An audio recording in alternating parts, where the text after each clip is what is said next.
as safety professionals, we always have to be prepared for whatever else we get put on our plate, right? And sometimes it's legal stuff too, right? In the best case scenario, you have a strong legal partner that you can call upon and immediately know, get good advice on what to do. But as a basic practitioner or somebody who might be confronted with these things, what are some things that you can tell other safety professionals from your experience that have been helpful when getting that call? And by that call, I mean, OSHA's here, something happened, God forbid it's a fatality, but that could happen too. What are the first things that you do as a safety professional and what you advise your client employers to do? Well, one of the first things I think as a safety professional, you have to understand is this is a very complex and broad discipline to practice in. Occupational safety and health is going to touch the law in a lot of different ways. The OSHA Act is one way. Workers' compensation is probably one of the most common ways. And if it doesn't get settled, we could end up in court, and the safety professional may be called in to be involved in that. Civil litigation for negligence, wrongful death, things of that nature. You may be called to give depositions and to give testimony should it not settle and end up in trial. And then you have to deal with the OSHA inspection process, which is probably the most common way that outside of workers' comp that safety professionals encounter the legal aspects of occupational safety and health. So to begin with, I think one of the best place to start as a safety professional is understanding what the employer's rights are under the OSHA Act. So you have the Act, and then you have a lot of cases what they call case law, right? Where decisions have been handed down by the court. For example, we just had a case law from the Supreme Court striking down the OSHA mandate for employer inoculations during COVID-19. That's a perfect example. Now we have the court has spoken, and there's case law that adjoins what was going to be the standard related to that. So one of the first places to begin is understanding what your employer rights are. And OSHA has a publication, OSHA Publication 3000. They will give that to you at the inspection. However, you need to know what your rights are before the inspection. Right.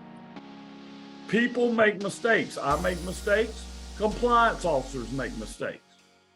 If you make mistakes during an OSHA inspection or allow the COSHO to make mistakes, it can have a detrimental effect on you at the closing conference. For example, you may allow the inspection to broaden when it should be narrow. You may give OSHA more documentation than you should, and that can lead to additional citations and possibly additional penalties. So I don't want to get into all the different things that you need to know, but from the source material, I really think you should start with OSHA Publication 3000. Now, as an aside to this, I think in higher education, in the certificate programs, in the certification programs, we're doing a very poor job in preparing occupational safety and health professionals to deal with the legal aspects of occupational safety and health. I just don't think we're adequately preparing people. And you got to kind of learn on the job. And this is 25 years worth of experience, right? Talking. Yeah. So get as much information as you can to begin with. I think that's step one. And step two, I'd like to see us all as a group demand more education for ourselves. So I'm right there with you, right? You know, I teach at a bunch of different places, and I've taught in a bunch of different places in the past. And most of these programs focus heavily on what does an inspection look like? Okay. And I mean, that's great. Like, the mechanics of the inspection, how is it supposed to proceed? What's involved in each of those things? We may touch a little bit on employers and employee rights, but I've got to tell you, when I've been on that receiving end of somebody knocking at your door, none of that comes back very quickly, right?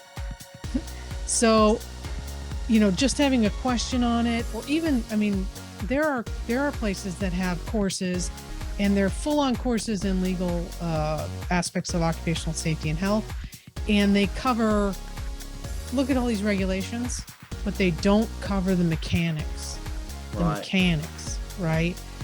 One of the things that I was always told was, if you don't have good legal counsel, or if your employer doesn't have legal counsel, or there's nobody involved, one of the first things you do is get that legal counsel on board.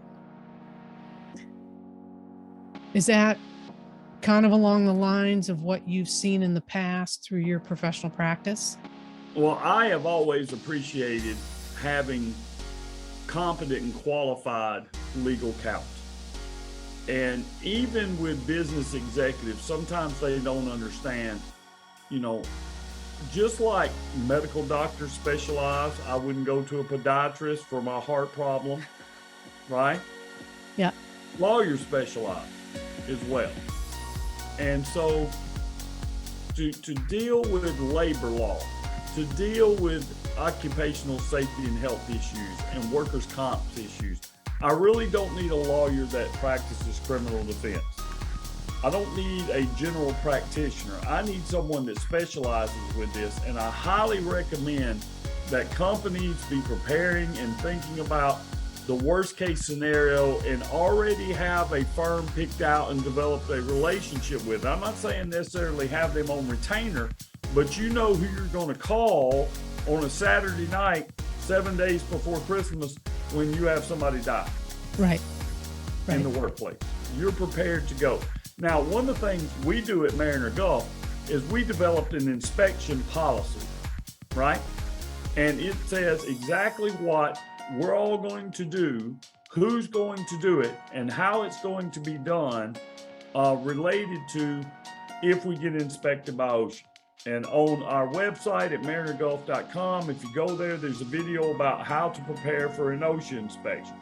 But in general speaking, I don't always need an attorney present to deal with OSHA, but sometimes you will, particularly in serious injuries and fatality investigations, because I want everyone to understand you may not just be dealing with OSHA. You may be dealing with other agencies. You may be dealing with potential litigation related to wrongful death, possibly. Mm-hmm. So you need competent legal counsel, and you need it early. And that's what this book is about.